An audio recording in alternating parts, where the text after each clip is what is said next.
Assalamualaikum warahmatullahi wabarakatuh.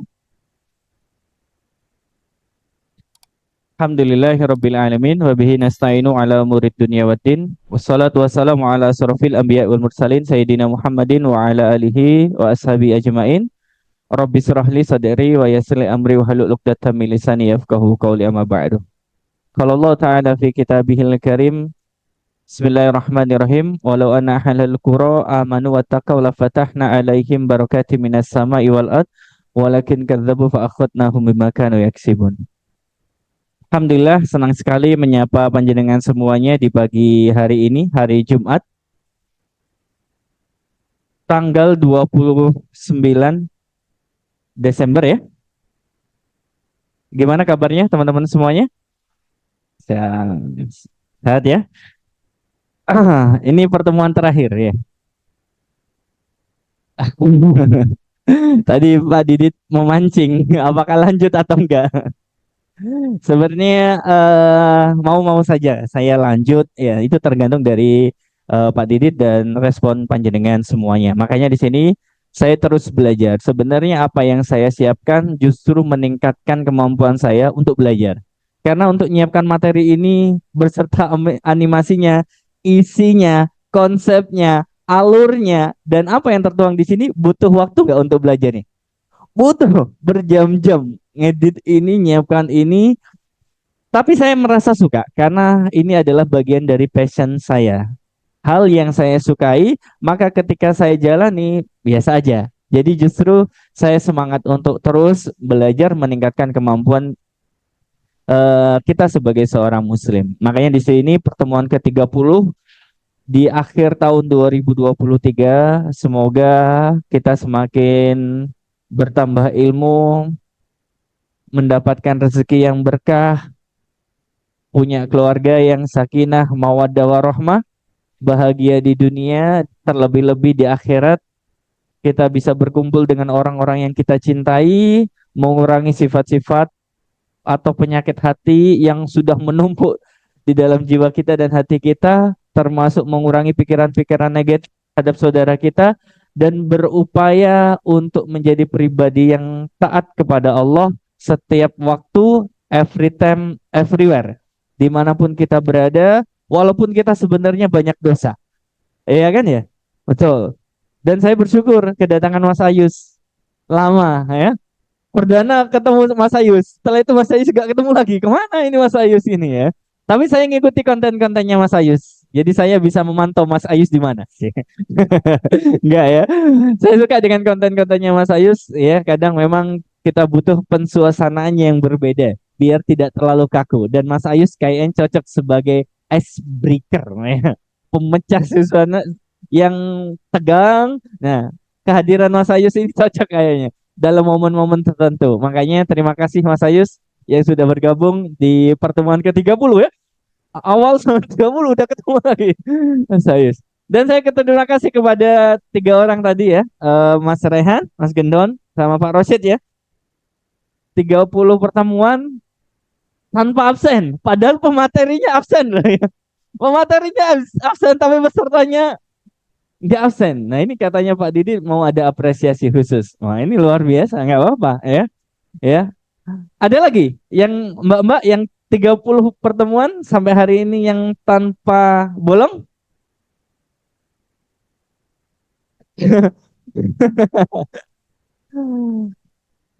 Pak Didit bolong. Mbak Tia pernah bolong? Otomatis. Oh, kalau Pak Didit bolong, Mbak Tia juga bolong ya. Ya, terima kasih yang sudah mencapai pertemuan ke-30. Kalau di perusahaan yang satunya saya mungkin sudah menginjak materi 80-an mungkin. Jadi ada sudah perusahaan lain yang juga kerjasama upgrading timnya. Kebetulan saya yang istiqomah untuk ngisi mungkin 80 pertemuan sudah lebih. Dikalikan 1 minggu berarti 80 minggu. 80 minggu kalau seandainya 1 bulan itu 4 minggu berarti 80 dibagi 4 berapa? 1 tahun lebih. Nah, 1 tahun lebih. Padahal saya sudah 3 tahun. Berarti bukan 80 minggu. Padahal saya sudah 3 tahun di perusahaan itu. Dan kali ini saya bersyukur untuk bisa menyampaikan materi muhasabah akhir tahun untuk saya pribadi dan panjenengan semuanya. Semoga kita mendapatkan rahmat dari Allah Subhanahu wa taala. Yang kedua, salawat dan salam semoga selalu terlimpah curahkan kepada junjungan Nabi besar Muhammad SAW, teladan kita, Nabi yang kita cintai, yang mencintai kita melebihi apapun, dan termasuk kita berusaha untuk mencintai beliau walaupun ikhtiar kita masih belum bisa melampaui sahabat-sahabat Nabi atau orang yang hidup langsung bersama para Nabi. Gimana tahun 2023 yang akan kita lewati? Menyenangkan, mengharukan, mengesankan, mengagumkan, atau menyedihkan? Mas Robi, semuanya ada satu. Berarti ada yang pernah mengecewakan. Pernah. Ada yang membanggakan. Ada yang pernah membanggakan. Ada yang pernah membahagiakan. Oh, ada peristiwa-peristiwa tersebut. Mas Ayus, gimana 2023? Follower tambah banyak, Mas Ayus? Bimbang ya Mas Ayus ya, luar biasa. Alhamdulillah 2023 berarti kurang 2 hari lagi. Hati-hati di tanggal krusial, tanggal 31. Jaga diri, jaga hati, jaga lingkungan, jaga keluarga. Silakan berlibur, tapi tetap dalam kondisi kita bisa merawat semuanya dengan baik sesuai dengan rule-nya Allah dan Rasulullah SAW. Siap mengikuti materi ini? Siap. Baik. Teman-teman sekalian, pada kesempatan hari ini, muhasabah akhir tahun ini penting untuk saya sampaikan. Kenapa? Karena banyak hal yang harus kita pahami. Saya rangkum dari semuanya itu menjadi 2 kata, antara renungan dan harapan. Berarti renungan ini sesuatu yang sudah kita jalani ya. Udah hampir 363 hari. Ya, kalau setahun itu 365, berarti kurang 2 hari lagi 363 hari sudah kita lewati kurang lebih, dirangkum dengan 2 kata renungan, dan ke depan akan ada harapan-harapan yang bisa kita targetkan. Nah, sekarang saya tanya, ketika panjenengan bekerja di Grand Corporation dalam divisi apapun, ada target-target yang ditentukan oleh perusahaan? Ada. Ketika panjenengan itu bisa melampauinya, bangga nggak? Seneng nggak? Ada bonus nggak? Ada. Tapi kalau seandainya target yang kita sudah tetapkan ternyata tidak sesuai dengan realisasinya, agak kecewa-kecewa nggak? Sedikit. Ada nggak kekecewaan? Ada. Termasuk dalam kehidupan rumah tangga. Betul ya? Kehidupan lingkungan, berteman, dan lain sebagainya. Makanya saya rangkum semua kaleidoskop itu menjadi 2 kata, renungan dan harapan. Tapi sebelumnya, saya ingin Anda memahami bahwa ternyata persepsi itu penting. Apakah persepsi ini akan mempengaruhi tindakan atau perbuatan seseorang? Betul nggak kira-kira? Contoh ini, saya berpersepsi kepada Mas Raihan. Mas Raihan baik, udah susah-susah bangun pagi nyiapkan acara. 30 pertemuan luar biasa. Makanya saya punya pandangan positif, Mas Rehan ini adalah orang yang siap bekerja keras. Itu persepsi. Ketika kita punya persepsi yang baik kepada seseorang, apakah respon yang kita berikan kemungkinan akan sesuai dengan persepsinya? Iya, sejalan. Saya punya persepsi kepada Mas Ayus gitu misalnya. Nah, karena Mas Ayus datang sebagai sasaran objek pembicaraan aja ya. Mas Ayus orangnya eh, bisa dikatakan bisa mengayomi semuanya, cocok untuk ke semuanya, bisa membaur ke semuanya, bisa membuat hal-hal yang menyenangkan ke semuanya. Berarti saya punya persepsi yang baik untuk Mas Ayus. Saya cocok kayaknya sama Mas Ayus. Kayaknya sayanya itu seneng kalau membuat orang itu senyum. Betul Mas Ayus ya? Mas Ayus kayaknya seneng ngelihat orang itu tertawa dan senyum. Betul Mas Ayus ya? Betul, apalagi kalau seandainya suasana yang sedih dibuat menjadi lebih rileks dan gembira. Apakah persepsi yang saya bangun kepada Mas Ayus juga akan menentukan tindakan saya kepada Mas Ayus? Betul. Maka yang ingin saya tanyakan kepada panjenengan, bagaimana persepsi Anda tentang kondisi negeri kita yang kita cintai, Indonesia? Saya bagi menjadi 4 kuadran. Kira-kira Anda punya persepsi pada kuadran yang mana? Yang pertama, kita melihat Indonesia, apakah ada masalah? Kemudian, ketika kita yakin ada masalah, kemudian kita punya pemikiran perlu solusi. Itu persepsi orang ya, melihat kondisi Indonesia sekarang. Atau persepsi yang kedua, Indonesia itu ada masalah, tapi tidak perlu solusi. Itu persepsi tipe orang yang kedua. Persepsi tipe orang yang ketiga melihat negeri kita ini, menganggap negeri kita itu tidak ada masalah, tapi sebenarnya perlu solusi perbaikan. Tipe yang keempat mengatakan tidak ada masalah, tidak perlu solusi. Sekarang kalau boleh jujur, ya, panjenengan punya persepsi seperti tipe yang keberapa? Coba, saya mau ingin tahu. Yang punya persepsi tipe satu, angkat tangan. Oke, satu, angkat tangan. Berarti mengatakan negeri kita ini sedang ada masalah dan perlu perbaikan, gitu ya. Oke. Sekarang saya tanya, siapa yang punya persepsi nomor 2 atau 3? Angkat tangan. Gak ada? Siapa yang punya persepsi 4? Gak ada ya? Berarti semuanya punya persepsi di nomor 1. Ya, pertanyaan saya, kalau panjenengan yakin persepsi panjenengan ada di nomor 1, emang masalahnya Indonesia apa? Ini Indonesia dulu ya, bukan kita loh ya. Negeri kita ada masalah? Banyak? Perlu solusi? Perlu. Ya. Baik, karena kalau panjenengan sudah sepakat, kita lihat masalahnya dulu saya. Saya ambil contoh kaleidoskop problem yang ada di tahun 2023. Pakaian kebanggaan, ya. Siapa dia? Johnny G. Plate. Dia adalah Menteri Kominfo, ya, Komunikasi dan Informasi. Kalau posisinya pakaiannya kayak gini, berarti di posisinya sebagai saksi atau tersangka. Tersangka apa? Korupsi. Berapa banyak? Perhatikan teman-teman. Yang saat ini menjadi sorotan publik beberapa bulan yang lalu adalah kasus dugaan korupsi proyek BIS Transceiver Station atau BTS 4G. Jumlah kerugian negara dalam kasus itu disebutkan mencapai 8 triliun dari nilai proyeknya. Coba. Jadi korupsinya 8 triliun dari proyeknya. Berarti sisanya yang dibuat proyek, kemudian 8 triliunnya. Kira-kira 8 triliun itu untuk dia sendiri atau dibagi-bagikan? Dibagi-bagikan. Yakin?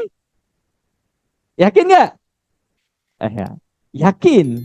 Karena ada orang yang lain yang ditangkap juga dari kasus ini. Tapi kita tidak tahu semuanya karena tersembunyi. Pertanyaan saya, kalau proyeknya itu 10 triliun diambil 8 triliun, berarti berapa persennya? 80%. Bayangkan, besar nggak korupsi 80% itu? Besar nggak kira-kira? Yang rugi siapa kira-kira? Negara. Siapa yang membiayai negara? Oh, sebenarnya. Ya. Apakah rakyat juga andil dalam membiayai negara? Apakah betul ini masalah negara? Apakah betul ini masalah kita juga? Betul. Berarti Anda benar bahwa ternyata persepsi kita untuk Indonesia sedang ada masalah. Tidak baik-baik saja. Tahun 2023. Tenang, 2 hari lagi selesai. Harinya, ya. Kalau kasusnya nggak tahu. Harinya udah selesai 2 hari lagi, entah lagi. Tapi kalau kasusnya nggak tahu, ya. Oke, kita cek masalah yang lainnya. Pemerintah didesak untuk menghentikan penggusuran ribuan masyarakat di Pulau Rempang untuk kepentingan investasi skala besar. Rempang ini ada di mana? Di Batam ya. Apakah Batam juga bagian dari Indonesia? Penduduknya itu kurang lebih 7.000 yang diusir. Yang akan diusir yang terkena dampak proyek Rempang Eco City. Apakah terjadi kerusuhan pada waktu itu? Ada korban nggak kira-kira? Ada pihak yang disakiti nggak kira-kira? Baik dari aparatnya maupun dari rakyatnya. Kira-kira rakyatnya rugi atau diuntungkan? Rugi. Ini berarti masalah rakyat. Karena ini berkaitan dengan rakyat, berarti mencakup kinerja pemerintah terhadap rakyat untuk kepentingan investasi. Dan ini adalah bagian dari masalah Indonesia. Sekarang kita cek berita yang lain. Ya, sosok siswa Madrasah Aliyah bacok guru gara-gara nilai jelek di Demak. Apakah ini masalah?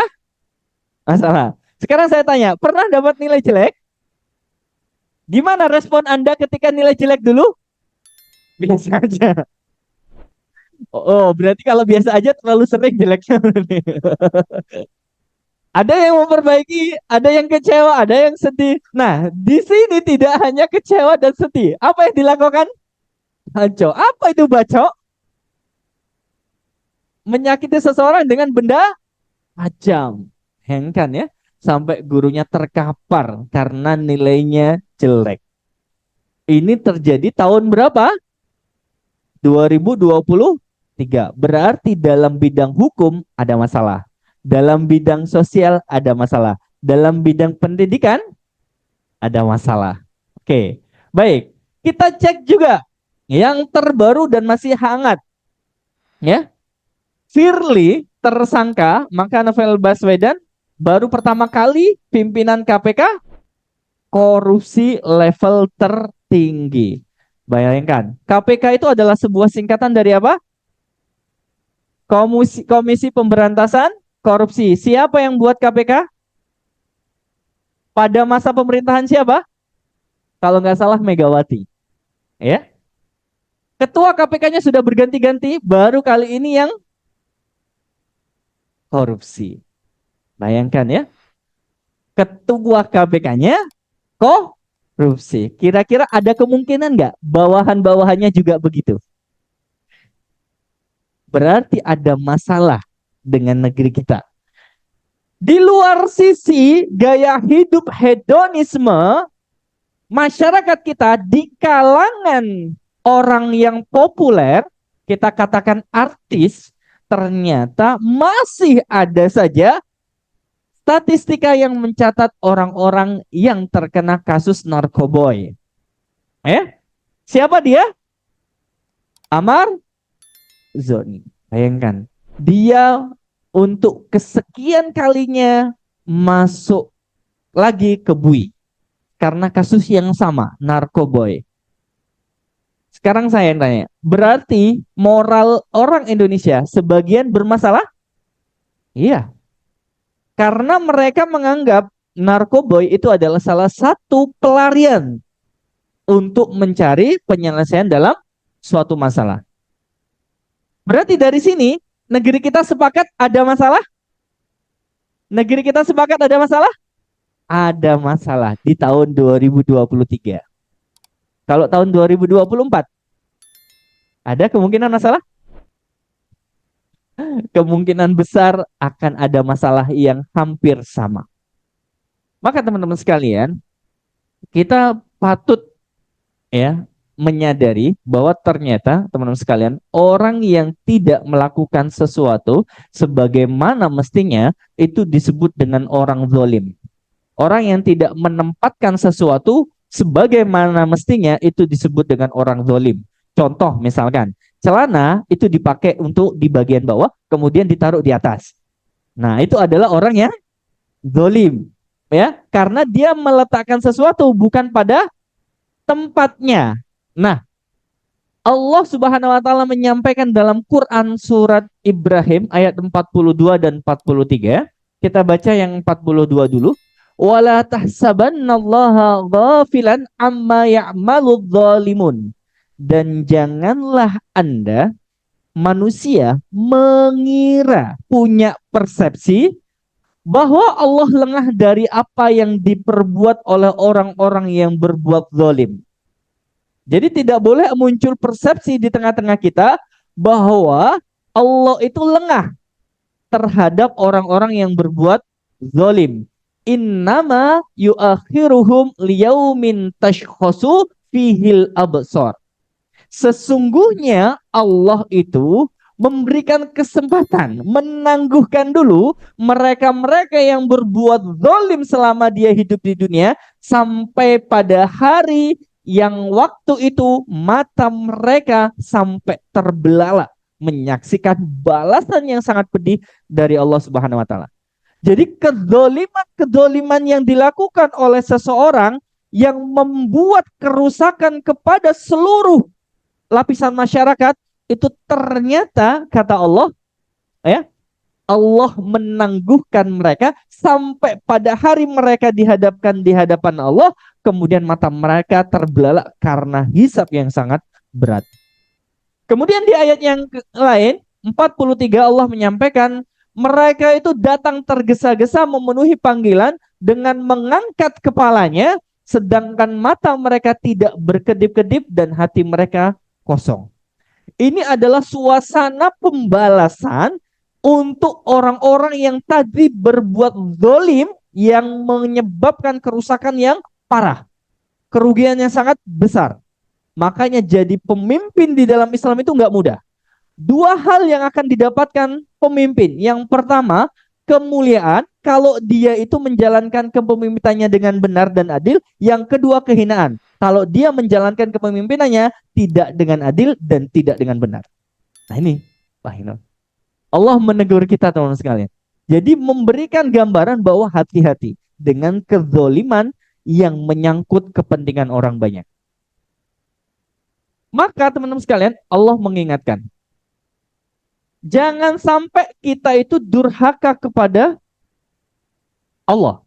Ya, Quran surat Al-Ahzab ayat 36 Allah Subhanahu wa taala menyampaikan yang artinya dan tidak pantas bagi laki-laki yang beriman dan perempuan yang beriman apabila Allah dan Rasul-Nya telah menetapkan sesuatu ketetapan akan ada pilihan yang lain selain dari keduanya bagi mereka tentang urusan mereka.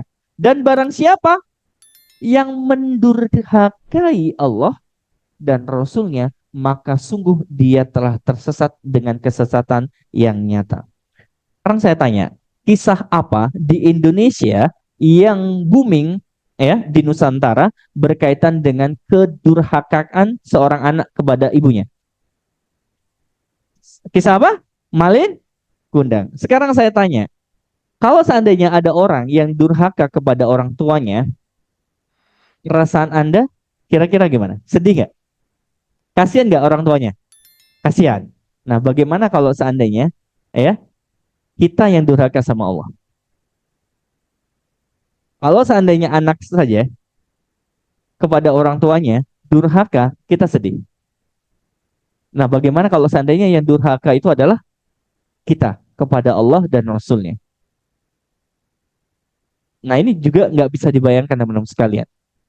Makanya penting. Quran surat Al-Hasyr ayat 18. Ya ayyuhalladzina amanu. Panggilan yang indah untuk panjenengan. Wahai hamba-hambaku yang beriman. Yang di hati-hati kalian masih ada kepercayaan dan iman kepada Allah. Allah panggil dengan seruan. Ya ayyuhalladzina amanu. Apapun kedudukan Anda di dunia nggak peduli. Dengarkan seruanku. Ya. Ittaqullah wal tangdur nafsun ma qaddamat ligot. Apa kata Allah? Bertakwalah Anda kepada Allah dan hendaklah setiap di antara panjenengan semuanya memperhatikan apa yang telah Anda perbuat untuk bekal hari esok. Ayat ini menyuruh kita untuk merenungkan apa yang telah kita capai di tahun 2023 dan apa yang telah kita lakukan di dalamnya. 363 hari sudah kita lalui. Nah, gimana kualitas amal kita di hadapan Allah Subhanahu wa taala? Wattaqullah, kemudian Allah menegaskan untuk yang kedua kalinya, bertakwalah Anda kepada Allah. Innallaha khabirum bima ta'malun. Sesungguhnya Allah Maha teliti terhadap apa yang Anda kerjakan. Ayat ini adalah ayat yang dijelaskan oleh para ulama untuk memuasabai diri kita, introspeksi diri terhadap apa yang kita lakukan. Sekarang kalau kita bayangkan teman-teman sekalian, di dalam rumah dengan di luar rumah yang mengungkapkan jati diri sebenarnya tentang kita itu lebih cenderung yang mana? Apa adanya? Di luar rumah atau di dalam rumah? Yang menjelaskan kita sebenarnya itu kira-kira yang mana? Di dalam rumah atau di luar rumah? Yang lebih menyimpulkan ini jati diri kita di dalam atau di luar? Ayo. Yang mengungkapkan siapa diri kita kalau kita sedang makan, kalau sedang kita minum, kalau kita sedang nonton TV, kalau kita sedang apa? Kira-kira yang lebih jujur itu di luar atau di dalam?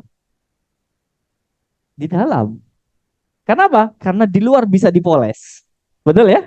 Tapi kalau di luar, coba lihat Anda tidur. Coba lihat Anda ke kamar mandi. Coba lihat Anda makan. Coba lihat Anda minum. Coba lihat Anda bergaul dengan anak Anda, dengan pasangan Anda, dengan orang tua Anda. Saat Anda nonton TV, saat Anda sendirian di dalam rumah. Semua di dalam rumah itu adalah aktivitas kejujuran yang menyingkap siapa diri kita. Betul? Tapi kalau di rumah, pakainya bagus. Pakai minyak rambut, pakai minyak wangi, pakai make up bagi yang perempuan, pakai sepeda motor, dicuci dan sebagainya. Semuanya bisa dipoles, tapi jati diri kita itu sebenarnya ada di dalam rumah. Betul nggak kira-kira? Betul. Makanya ingin Allah itu menyampaikan kepada kita, wahai hamba-hambaku yang beriman, janganlah kita itu melampaui batas terhadap apa yang kita lakukan di dunia ini. Lihatlah apa yang Anda lakukan kemarin untuk bekal Anda di yaumil akhir. Maka muhasabah itu ternyata penting teman-teman sekalian, punya tujuan, ya, punya maksud, ya. Apa maksudnya? Yang pertama, muhasabah itu memeringankan hisab pada hari kiamat. Nah, ini penting. Jadi bagi Anda, ketika nanti di hadapan Allah, Anda menghadap kepada Allah dengan apa adanya Anda, dosa-dosa yang kita bawa, pahala yang kita bawa, maka ketika kita itu bisa bercermin sebelum kita menghadap kepada Allah di dunia, kita bisa bercermin tentang siapa diri kita, maka ternyata cermin itu bisa mengoreksi apa yang salah dari diri kita, sehingga bisa memperbaikinya dan bisa meringankan hisab kita pada yaumil akhir. Sekarang saya tanya, benar gak cermin itu benda yang jujur? Akan menampilkan objeknya sesuai dengan apa yang ada di depannya, betul? Bayangannya sama? Sama. Maka Umar bin Khattab radhiyallahu anhu pernah menyampaikan, hisablah diri kalian sebelum kalian nanti dihisab. Maksudnya gimana? Kalimat ini menjelaskan, coba deh dalam sehari panjenengan tulis kira-kira pahala apa saja yang panjenengan bisa lakukan pada hari Jumat ini. Kemudian bandingkan dosa apa saja yang panjenengan lakukan hari ini. Ketika panjenengan bandingkan dua catatan itu, nanti panjenengan bisa ngelihat mana yang lebih banyak antara pahala dalam satu hari dengan dosa dalam satu hari. Ketika dosanya lebih banyak daripada pahalanya, disitulah Anda merasa, astagfirullahaladzim, astagfirullahaladzim. Bahkan teman-teman sekalian, ada kisah yang sangat menarik. Seorang anak Palestina yang sedang digempur mati-matian, dia menyingkap sebuah tulisan dosa-dosa yang dia lakukan di sakunya. Dosa-dosanya dia catat kemudian dimasukkan. Dan dosa-dosanya itu adalah, iya, sebuah hal yang mubah-mubah saja sebenarnya, tapi sudah dianggap sebagai sebuah kelalaian. Maka ketika saya melihat kisah itu, saya jadi mengingat kalimat ini. Hisablah diri Anda sebelum Anda dihisab. Nanti teman-teman sekalian, suatu saat Aisyah radhiyallahu anha ya, itu pernah bertanya kepada Nabi Shallallahu Alaihi Wasallam, "Wahai Rasulullah kekasihku, bagaimana keadaan kita nanti di yaumil mahsyar?" Kemudian Nabi mengatakan, kita semuanya akan dikumpulkan laki-laki dan perempuan dalam keadaan telanjang. Kemudian bagaimana ya kita yang perempuan ya Nabi? Para lelaki tidak akan pernah bisa menatap para perempuan yang telanjang. Bahasa saya ya. Karena apa? Karena mereka akan disibukkan untuk menerima panggilan antrian terhadap hisab apa yang akan mereka dapatkan. Apakah pahala yang banyak atau dosa yang banyak? Bayangkan teman-teman sekalian, yang antri di depan kita adalah orang-orang yang durhaka kepada Allah. Orang-orang yang nggak sholat. Orang-orang yang nggak puasa. Orang-orang yang hanya mengejar kepentingan dunia. Dia sibuk untuk dunia, tapi dia tidak mau menyempatkan waktu untuk akhirat. Bayangkan di depan kita itu adalah antrian orang-orang yang terkenal, tapi dia tidak beriman kepada Allah. Ya, bayangkan ada orang yang antri di depan kita adalah para pelacur, para penghisap narkoba, para pemimpin yang jahat kepada umatnya. Di depan kita antri, apakah kita mau berada di barisan mereka? Maka sebaiknya geser. Carilah antrian yang baik, karena kita yakin di depan kita adalah orang-orang yang baik selama hidup di dunia. Maka pandai-pandailah untuk mencatat amal Anda sendiri, di hadapan Anda sendiri. Ketika Anda bisa memuhasabah diri sana, astagfirullahaladzim, saya hari ini belum sholat subuh berjamaah. Kalau orang terbiasa sholat subuh jamaah, kemudian dia kehilangan satu momen untuk tidak sholat subuh berjamaah, kira-kira ada sesuatu yang hilang dalam dirinya? Ada, teman-teman sekalian. Ada. Kalau ada orang yang sudah sangat cinta sama Al-Quran, Al-Quran ada di dalam dadanya, kemudian dia kehilangan momen untuk baca Al-Quran, ada yang kurang di dalam dirinya? Ada. Tapi saya kok nggak ngerasa. Ya, karena kita belum memasukkan rasa cinta ke dalam Al-Quran, rasa cinta dalam ketaatan kepada Allah. Orang yang sudah cinta kepada kebaikan, maka ketika kehilangan momen itu, maka dia akan merasa ada yang kurang. Betul nggak, teman-teman? Makanya teman-teman sekalian, sahabat itu sangat cintanya sama Nabi, itu pengen memeluk Nabi. Suatu ketika ada seorang sahabat yang dulu pernah dipukul oleh Nabi dengan ranting. Kemudian suatu ketika beberapa hari berikutnya, Nabi mengatakan, apakah ada kesalahan yang pernah aku buat kepada kalian? Sahabat yang tadi pernah dipukul itu mengatakan, pernah ya Rasul. Apa coba sebutkan, dulu kamu pernah memukulku ya Rasul. Maka saya hari ini di depan sahabat-sahabat yang lainnya, pengen memukul Anda ya Rasul. Mendengar kalimat itu, sahabat yang lainnya nggak terima. Ini Rasul, kamu ngapain? Kemudian Nabi mengatakan, tenang. Kalau memang saya pernah memukul, maka balaslah pukulan itu hari ini di depan yang lainnya.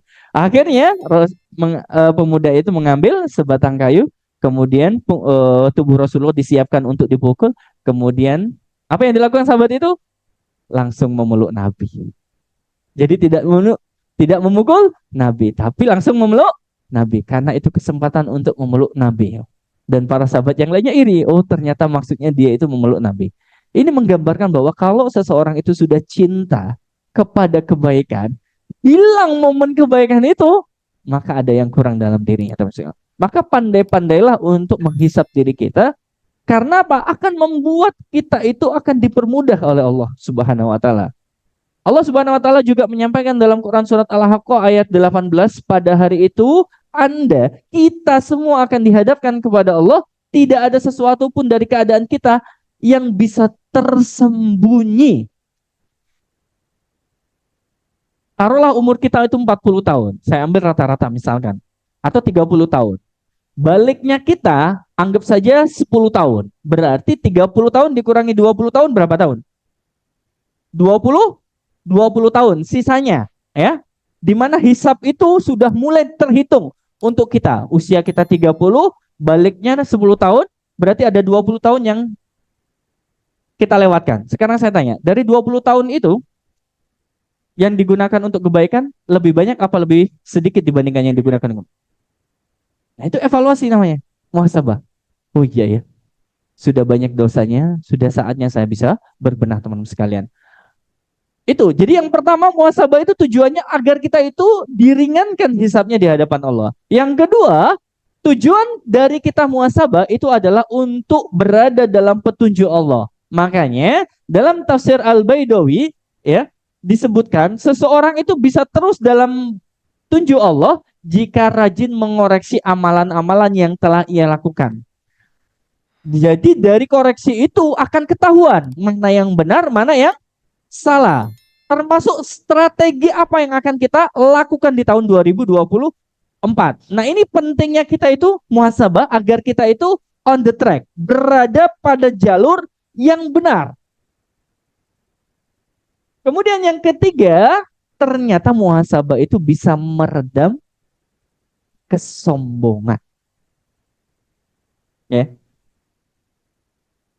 Kenapa kok bisa meredam kesombongan? Ya, karena gini teman-teman sekalian, punyalah prinsip selalu menganggap diri kita itu penuh kekurangan dan tidak tertipu dengan amal yang telah dilakukan agar terhindar dari kesombongan.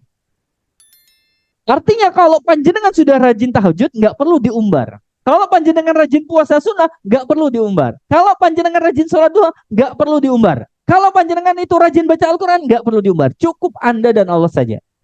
Agar terjaga dari kesombongan. Sekarang pertanyaan saya, ada nggak kemungkinan di dalam hati kita sampai saat ini ada kesombongan? Ada? Dalam hal apa? Banyak. Dalam masalah ibadah, betul? Betul. Dalam masalah fisik, betul? Ada orang yang menyombongkan karena fisiknya? Ya. Lebih sering laki-laki atau perempuan? Sama. Sama aja. Sama teman sekalian. Ya, maka gini teman-teman sekalian, nggak boleh itu kita itu membanggakan amal ibadah di hadapan manusia. Kalau di hadapan Allah, nggak apa-apa, cukup Anda dan Allah. Tapi kalau di hadapan manusia, nggak boleh. Contoh gimana Ustadz kalimatnya? Oh, itu nggak tahu sholat subuh ini. Koyo aku lah, aku tangi jam telu. Ya, terus turu meneng misalkan. Ya, kalau gitu. Nah ini nggak boleh menyombongkan dengan kalimat-kalimat yang semisal terhadap amal ibadah kita. Amal ibadah kita itu kalau bisa dikip, disembunyikan. Kecuali yang memang harus diperlihatkan. Seperti sholat jamaah. Ya, itu memang harus tampak. Nggak apa-apa. Ya, zakat. Boleh, memang harus tampak. Ya, dan lain sebagainya. Maka muhasabah ini bisa meredam seseorang itu dari kesombongan. Ada sebuah hadis yang kadang membuat saya takut, teman-teman sekalian. Apa itu hadisnya? Nabi SAW pernah bersabda, jika ada di hati kita manusia sedikit saja kesombongan, maka dia nggak layak masuk surganya Allah. Bayangkan, sedikit saja kesombongan di hati manusia, dia nggak layak kata Allah masuk surganya Allah. Maka teman-teman harus bisa memahami konsep ini. Suaranya ada Mas Gendut dibunyikan? Sebelum saya lanjutkan, ada? Enggak ada. Ada sesuatu yang rasa bau di sini? Kayak bau-bau gitu? Enggak ada? Enggak ada yang mencium? Berarti aman. Karena kalau semuanya mencium, teman-teman sekalian, bisa jadi kajian ini selesai. Sekarang saya tanya sekali lagi, sebelum saya lanjutkan. Ada yang ngerasa bau-bau nggak enak? Nggak ada ya? Sudah dibersihkan ruangan ini, Pak Didit ya? Oke, berarti baunya itu ternyata ada di sini, teman-teman sekalian. Next. Ternyata baunya ada di sini. Coba kita cek. Andai dosa itu sama dengan bau yang keluar dari tubuh orang yang berbuat dosa, maka saya yakin kajian ini bubar. Betul nggak? Betul nggak? Karena semua ruangan ini dipenuhi dengan dosa dan bau. Makanya Muhammad bin Wasi' rahimahullah ketika ia berkata, andaikan dosa itu memiliki bau, setiap kita melakukan dosa dari penglihatan kita, dari pendengaran kita, dari mulut kita, dari tangan kita, dari kaki kita, keluar bau semuanya. Makanya saya tanya, Anda ada yang ngerasa bau? Enggak kan? Enggak, karena Allah sembunyikan dosa kita. Allah sembunyikan dosa itu. Paham maksud saya? Andaikan dosa itu memiliki bau, tentu tidak ada dari seorang pun di antara kita yang ingin duduk dekat-dekat dengan kita. Betul apa salah? Ingin sekali. Dan berapa banyak bau yang seandainya keluar dari tubuh kita itu berupa dosa, saya yakin tidak banyak orang yang akan mau menerima kita. Makanya saya tanya itu bukan tanyakan yang tegang semua, ada bau-bau apa ini. Yang bersihkan kaget, yang padahal sudah bersih. Bukan, yang saya tanyakan adalah seandainya apa yang kita lakukan, dosa yang kita lakukan, keluar bau, tidak ada manusia satupun yang mau mendekati kita. Dan itu benar teman-teman sekalian. Ya, mana ada yang tahan dengan bau, betul? Setahan-tahannya orang dengan bau itu terpaksa, betul nggak? Terpaksa. Maka ketika saya melihat kalimat ini, Allahu Akbar, ternyata sudah banyak ya bau yang sudah kita keluarkan. Dan Allah meredam bau itu. Allah menyembunyikan dosa itu. Ketika kita sendirian kita berbuat dosa, Allah sembunyikan. Tahan. Allah tunggu. Kapan ya hambaku ini datang kepadaku, dia sudah menumpuk dosa-dosanya. Kok nggak datang-datang? Allah simpan itu. Dan ketika dia meminta kepada Allah dengan bersungguh-sungguh dan taubatan nasuha, Allah buang dosa-dosanya. Maka Allah itu sangat baik sama kita teman-teman. Ini adalah perumpamaan dari orang solih yang mengatakan bahwa jangan sampai kita itu bangga terhadap dosa yang kita lakukan. Karena dosa kalau ibarat seperti bau, sudah tidak ada orang yang mau dekat dengan kita, termasuk pasangan atau keluarga kita. Next. Kemudian yang selanjutnya, tujuan dari muhasabah akhir tahun ini adalah agar kita bisa memanfaatkan waktu dengan sebaik-baiknya. Dan betul memang teman-teman sekalian, ya. Sebelum beramal, hendaklah kita itu muhasabah. Begitu pula setelah kita beramal juga muhasabah untuk evaluasi. Kita bermuhasabah, ya, jangan sampai amal kita itu menjadi seperti yang Allah sampaikan dalam Quran surat Al-Ghasyiyah ayat 3 dan 4. Apa itu? Amilatun nasibah. Apa itu? Mereka itu bekerja keras lagi kepayahan. Tasla naron hamiyah. Namun dari kerja keras yang mereka lakukan malah mereka itu justru memasuki api yang sangat panas atau api neraka. Bayangkan, ada orang yang bersusah-susah di dunia, bekerja keras, membangun relasi, membangun bisnis, membangun ibadah, membangun keluarga, membangun tim. Semuanya dia lakukan, tapi ujung-ujungnya tasla naron hamiyah. Dia ujung-ujungnya berada di mana? Di nerakanya Allah Subhanahu wa taala. Mau seperti ini? Oh, berarti belum tentu saat orang yang bekerja keras belum tentu. Niat itu bisa menggelincirkan seseorang. Amal juga bisa menggelincirkan orang. Pertemanan juga bisa menyesatkan orang. Lingkungan juga bisa mempengaruhi orang. Maka kita melihat surat Al-Ghasyiyah ini menjadi sebuah renungan. Kerja keras seseorang itu belum tentu bisa mengantarkan dia kepada surganya Allah Subhanahu wa taala. Ketika banyak hal yang dia langgar. Lalu bagaimana caranya agar kita itu bisa muhasabah Ustaz? Nah, ada caranya dalam Islam. Yang pertama, ini penting. Yuk, kita cek. Yang pertama, muhasabah bisa dilakukan dengan cara mengoreksi diri dari hal yang wajib. Sudah melakukan semuanya yang wajib-wajib? Sudah? Sudah? Oke. Sudah husuk? Oh, jawabannya bisa beda kalau sudah kayak gitu ya. Sudah melakukan yang wajib? Apakah semuanya berkualitas? Oh, no. Berarti apa yang harus ditingkatkan?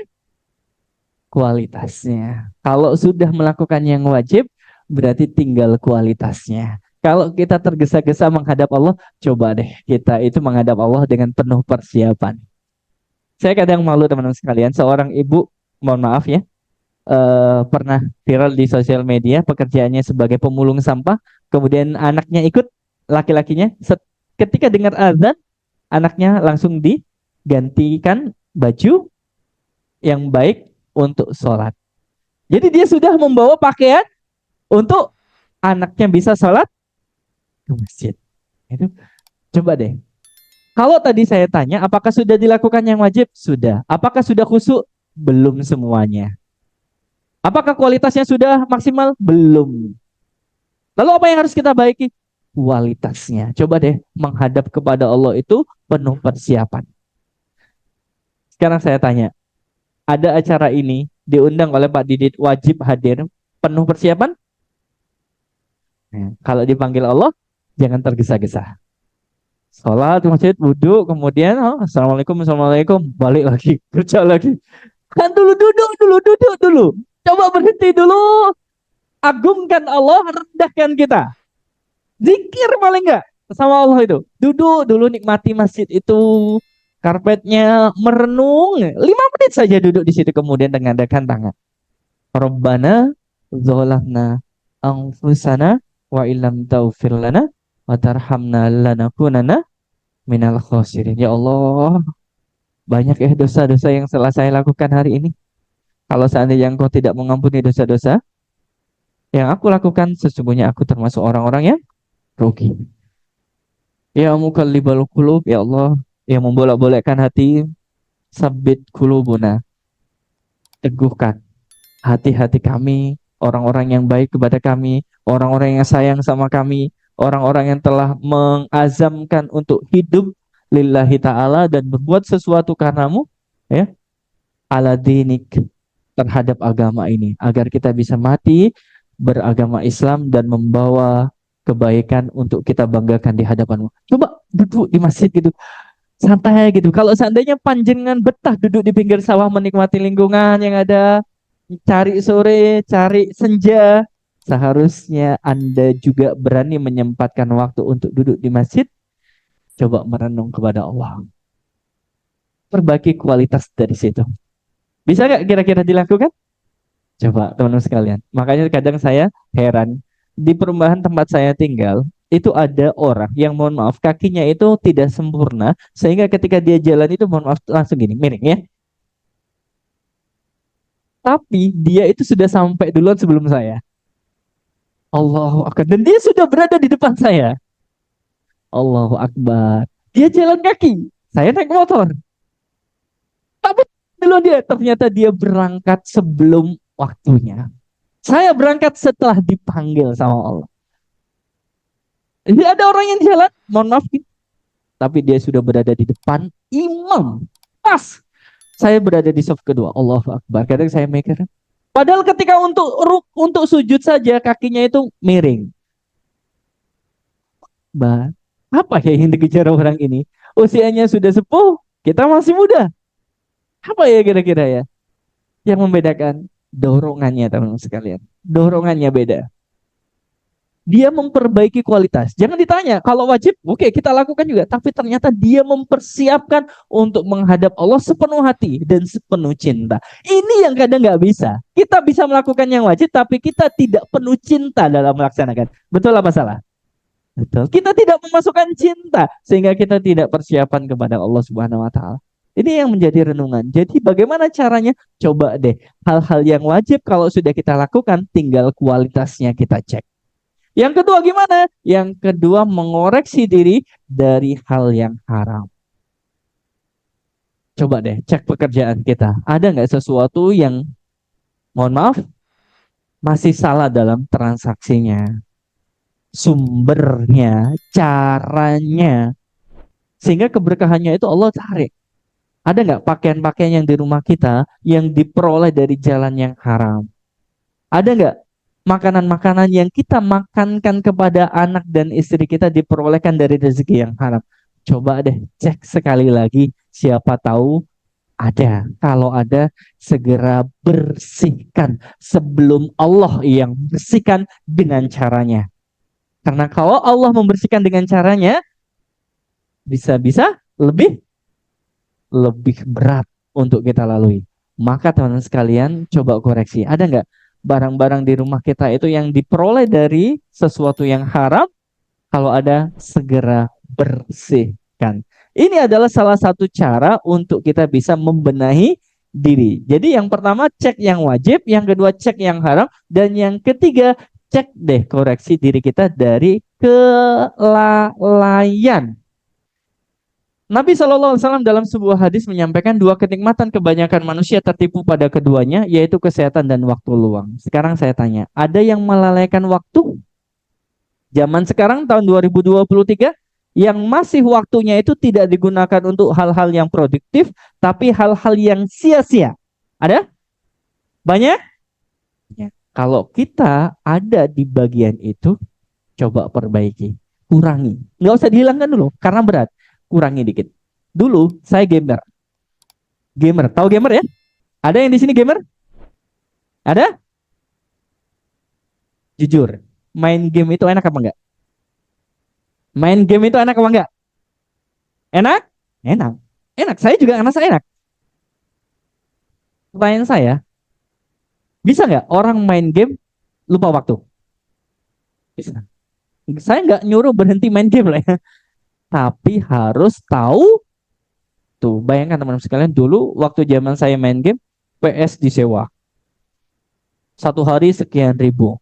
Kemudian main mulai dari pagi karena besoknya dikembalikan. Karena besoknya dikembalikan, memaksimalkan waktu agar tidak mubazir, dibuang-buang. Udah sewa, udah malam-malam. Standby di depan PS. Main Winning Eleven, main Tekken, dan main-main yang lainnya. Ya, setelah saya mengubah pola berpikir, ngapain ya saya? Kok gitu-gitu? Mending saya cari aktivitas yang bermanfaat dari ini gitu loh. Akhirnya saya bisa keluar dari game. Saya bisa keluar dari game. Dan alhamdulillah sampai sekarang saya sudah tidak lagi suka main game. Bisa saya hilangkan. Kenapa? Karena ada waktu yang saya lalaikan. Lalai menghadap Allah. Jadi kalau sholat itu susu langsung balik ke game lagi. Itu polanya gamer itu gitu. Dan ketika ngegame itu pasti kadang ada banyak camilan, betul? Makan, undang temen, wah seneng banget. Banyak hal yang dilalaikan, maka saya memutuskan untuk tidak jadi gamer. Kalau itu pekerjaan gimana Ustaz? Boleh, asalkan Anda berani untuk mengatur waktu panjenengan agar tidak semuanya berkaitan dengan game. Saya tidak menyuruh berhenti lah ya, tapi saya menyuruh untuk mengatur porsi untuk main gamenya agar tidak melalaikan sesuatu yang wajib, apalagi berkaitan dengan yang haram. Ada game yang berkaitan dengan judi? Ada? Ada? Ada. Makanya teman sekalian. Jadi yang ketiga coba deh cek ya kelalaian-kelalaian yang pernah kita lakukan di tahun 2023.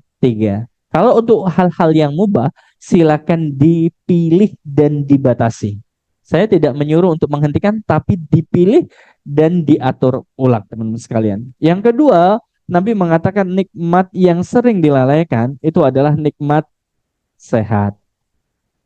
Teman-teman pernah ke rumah sakit, Dokter Subandi? Banyak orang yang sakit di sana, mulai dari yang ringan sampai yang parah. Suatu ketika anak saya itu masuk ICU. Ketika masuk ICU, teman-teman sekalian, anak saya tidak sadarkan diri berapa hari. Kejang. Kejang, kemudian tidak sadarkan diri, saya berada di sampingnya, di mana hanya boleh satu anggota keluarga yang berada di dalam ruangan ICU. Dan kebetulan di ruangan ICU itu adalah pasien-pasien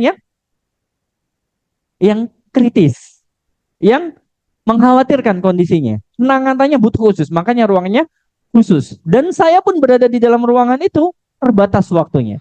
Saya kadang harus keluar, berada di situ.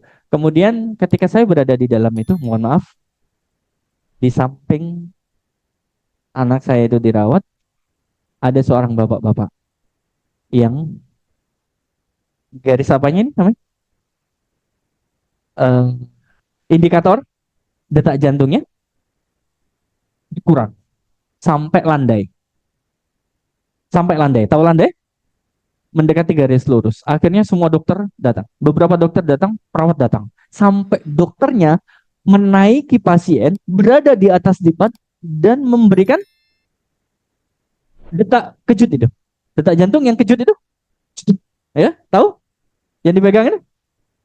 Ya, jantungnya. Posisi saya itu ada di sampingnya. Posisi saya itu melihat kejadian itu ada di sampingan di ruangan itu. Semuanya perawat fokus ke satu pasien itu. Dan ternyata setelah ditangani, apa yang terjadi? Tidak diselamatkan. Ajalnya tiba, beliau meninggal di dalam ICU. Dan saya melihat. Dan ketika meninggal, saya melihat anak saya. Ya Allah, kalau seandainya anak ini engkau cabut sekarang, ya mau gimana lagi? Ikhlas. Karena Allah bisa jadi lebih sayang daripada orang tuanya sendiri. Saya tatap wajah anak saya itu ketika, ya Allah, begini ya manusia. Kalau seandainya dikasih sehat, dia lupa diri. Tapi kalau dikasih sakit, kadang mohon-mohon, ya Allah, sembuhkan ya Allah, sembuhkan. Setelah sembuh, balik meneng. Iya kan? Repot manusia. Setelah sakit, ya Allah, tolong sembuhkan lagi ya Allah, enggak lagi ya Allah. Setelah sembuh, balik meneng. Kayaknya memang musibah itu kadang menghantarkan kita untuk dekat sama Allah. Tapi sampai kapan Allah kasih musibah terus sama kita? Ngandalin musibah agar kita bisa sadar sampai kapan? Kadang Allah itu mencabut kita itu bukan saat Allah ngasih musibah, saat kita seneng-seneng. Lencer, pergi kecelakaan, jelas mati. Bisa. Nggak dalam musibah. Yang sakit, tapi langsung kadang Allah cabutnya. Maka teman-teman sekalian, hati-hati dengan dua nikmat ini. Kesehatan dan waktu luang. Yuk, muhasabah diri kita. Astagfirullahaladzim. Kemudian yang keempat, introspeksi terhadap diri kita untuk mengoreksi apa yang telah kita lakukan terhadap anggota tubuh kita. Sekarang jujur, kalau boleh tanya, pernah kaki panjenengan, kaki kita berada di tempat-tempat yang dilarang sama Allah? Pernah? Nah, jangan bangga dulu. Istighfar, astagfirullah. Sekarang saya tanya, tangan kita, coba ingat-ingat. Pernah melakukan sesuatu yang dilarang sama Allah? Pernah? Jangan bangga. Istighfar. Sekarang saya tanya, mata kita masih lengkap dua. Pernah melihat sesuatu yang dilarang sama Allah? Jangan bangga. Istighfar. Astagfirullah. Pernah lisan kita membicarakan sesuatu yang dilarang oleh Allah? Pernah? Nah, jangan bangga. Istighfar. Koreksi terhadap anggota tubuh ini sebelum kita meninggal akan bisa membantu kita untuk memperbaiki kualitas diri kita. Kenapa? Karena semua yang kita lakukan ini ketika nanti berhadapan dengan Allah bicara dengan sendirinya. Betul nggak kira-kira? Menjadi saksi nyata terhadap apa yang kita lakukan. Walaupun tuh mulut kita itu mau mengelak, tapi tangan kita akan menjawab. Semua anggota tubuh kita itu akan membuka tabir siapa kita di hadapan Allah Subhanahu wa taala. Maka muhasabah yang keempat ini harus dilakukan terhadap anggota tubuh. Dan muhasabah yang terakhir, coba deh koreksi niat kita. Ada nggak niat-niat yang selama ini ingin dipuji, ya, selain Allah dalam ibadah? Coba singkirkan semua itu. Dalam ibadah, singkirkan niat selain karena Allah Subhanahu wa taala. Karena itu ngerusak amal. Anda tidak akan dinilai satu pahala pun kalau seandainya ada niat selain Allah dalam ibadah. Tidak akan dinilai. Bahkan teman-teman sekalian, saking baiknya Allah itu, Allah menggambarkan sebuah kisah melalui malaikat Jibril yang dijelaskan oleh Nabi Shallallahu Alaihi Wasallam dalam hadis riwayat Al-Hakim. Suatu ketika ada orang yang Allah kasih nikmat 500 tahun hidup ya di sebuah gunung, kemudian gunung itu dikelilingi sebuah lautan, kemudian muncul mata air yang bisa digunakan untuk minum orang itu, kemudian tumbuh satu pohon delima yang dimana setiap malam tumbuh satu buah untuk bisa dia makan dan dia lanjutkan untuk ibadah. Jadi ketika dia berada di gunung sendirian 500 tahun Di situ ada mata air, air tawar yang bisa diminum di tengah-tengah lautan, Allah yang kasih. Kemudian malamnya buah delima itu tumbuh satu buah, setiap malam dia makan, kemudian dia beribadah 500 tahun. Kemudian takdirnya sampai kepada Allah, dihadapkan kepada Allah, kemudian Allah mengatakan yang sesuai dijelaskan Nabi, masukkan hamba ini ke surgaku karena rahmatku, kata Allah. Tapi ini hamba itu menolak. Ya Allah, jangan masukkan aku ke dalam surgamu dengan rahmatmu, tapi masukkanlah aku karena amalku. Karena saya sudah 500 tahun ya Allah. Apa kata Allah? Masukkan wahai malaikat hambaku ini ke surga karena rahmatku. Tidak ya Allah, karena amalku. Yang ketiga kalinya Allah mengatakan, masukkan hambaku ini malaikat ke surgaku karena rahmatku. Apa kata hamba itu? Jangan ya Allah, karena amalku. Akhirnya Allah menimbang amal yang ia lakukan selama 500 tahun tanpa henti, ditimbang dengan nikmat Allah berupa penglihatan. Setelah ditimbang, ternyata jumlahnya sama. Itu masih penglihatan. Belum nikmatnya lainnya. Setelah menyaksikan timbangan amalnya setara dengan penglihatan yang Allah kasih, hamba itu menyadari bahwa dia itu nggak bisa apa-apa. Kemudian Allah mengatakan, wahai malaikat, lempar hamba itu ke neraka.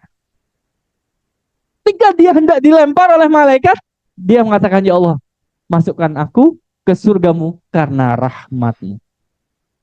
Berubah pikiran lagi.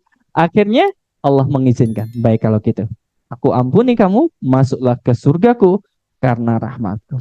Itu menunjukkan teman-teman sekalian bahwa Allah itu baik sama kita. Nggak perlu menyombongkan terhadap apa yang ada. Dan hati-hati dengan ini. Lihat. Nggak setara amal kita itu dengan nikmat Allah. 500 tahun beribadah. Seperti nabi-nabi sebelumnya. Bayangkan itu. Kita berapa tahun beribadah? 50 tahun aja nggak nyampe kita. Itu masih dibandingkan dengan nikmat penglihatan dalam hadis riwayat Al-Hakim ini. Nabi menjelaskan, Allahu Akbar, ternyata 500 tahun beribadahnya seseorang dengan nikmat penglihatan setara. Ya. Maka perbaiki niat kita, muhasabai kita, semoga dengan muhasabah ini kita semakin memperbaiki diri. Dan teman-teman harus punya backingan. Backingan kita itu adalah Allah. Makanya Allah mengatakan hasbunallah wa ni'mal wakil. Cukuplah Allah yang menjadi penolong bagi kami dan dia sebaik-baik pelindung. Saya tutup dengan sebuah kisah. Perhatikan teman-teman sekalian. Saya akan kasih panjenengan sebuah gambaran yang nyata dan bukti terjadi. Beberapa tahun lalu ada kecelakaan pesawat Lion Air JT610, ya. Itu. Semua penumpang meninggal kecuali satu orang. Dia bernama Sony. Kenapa kok dia selamat? Karena dia tidak naik pesawat. Kenapa kok bisa dia tidak naik pesawat? Karena dia digagalkan sama Allah naik pesawat. Kok bisa? Ya, Sony bercerita dia itu sudah beli tiket pesawat JT610 ya, yang berangkat ba'da subuh. Kemudian dia itu melakukan perjalanan di tol Cikampek, macet parah. Sehingga dia itu terlambat sampai bandara dan akhirnya memutuskan untuk mengganti pesawatnya ke Sriwijaya Air yang berangkat lebih siang, 9.40 pengakuannya. Sedangkan teman-temannya itu lancar perjalanannya sehingga nututi untuk naik pesawat Lion Air JT610. Tapi Allah gagalkan dia. Bayangkan kalau seandainya kita itu nggak percaya dengan pertolongan Allah. Macet, kurang ajar, terlambat, hangus ini tiket ini. Kalau orang berpikir seperti itu, bisa jadi ya orang itu tidak bersyukur terhadap nikmat Allah. Kita disadarkan dengan Sony. Ketika dia itu naik pesawat Sriwijaya Air, sesampainya dia dapat kabar bahwa pesawat yang tadi dia beli tiketnya, yang tadi dia itu tidak bisa naik karena macet, ternyata terjatuh. Padahal teman-temannya berada di situ. Dan dia bersyukur, ya Allah, ternyata ada hikmah yang baik terhadap kejadian yang Allah tetapkan pada kita. Maka jadikanlah backingan kita itu Allah Subhanahu wa Ta'ala. Jangan terlalu banyak mengumpat sama Allah. protes sama Allah, mengatakan Allah tidak adil. Allah itu sayang sama kita. Bukti nyata kalau kita itu backingan Allah dan yakin sama Allah, Sony diselamatkan karena Allah dari kejadian jatuhnya pesawat Lion Air JT610. Memang ajalnya belum tiba, tapi dari kisah ini ada pelajaran yang berharga untuk kita.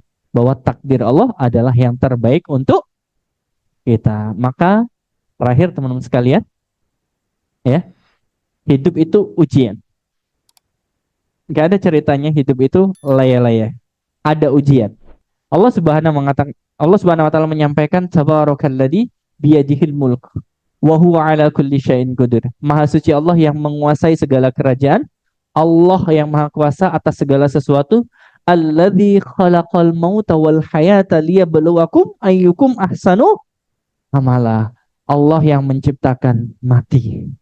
Allah yang menciptakan hidup untuk menguji di antara kita siapa yang lebih baik amalnya, dan Dia maha perkasa lagi maha pengampun. Nabi SAW menyampaikan muhasabah, ya, barang siapa yang hari ini lebih baik dari hari kemarin, dialah tergolong orang-orang yang untung. Yuk cek ya. Jangan sampai kesalahan-kesalahan yang sama terjadi di 2023 sengaja kita ulangi di 2024. Dan barang siapa yang hari ini sama dengan hari kemarin, dialah orang yang rugi. Kemudian yang terakhir, barang siapa yang hari ini lebih buruk dari hari kemarin, maka dialah termasuk orang-orang yang celaka. Nabi memberi nasihat kepada kita, maka posisi mana yang harus kita ambil? Beruntung, merugi, atau celaka? Beruntung. Dua posisi mana yang harus kita coba hindari? Merugi, apalagi celaka. Semoga dari muhasabah tahun 2023 yang hampir selesai, tinggal 2 hari ini, materi ini bisa membuat kita lebih baik di tahun 2024. Allahu a'lam bishawab. Sebelum saya akhiri, ada yang mau disampaikan? Cukup? Oke, baik. Itu saja. Mohon maaf yang sebesar-besarnya. Saya akhiri. Billahi taufiq wal hidayah. Assalamualaikum warahmatullahi wabarakatuh.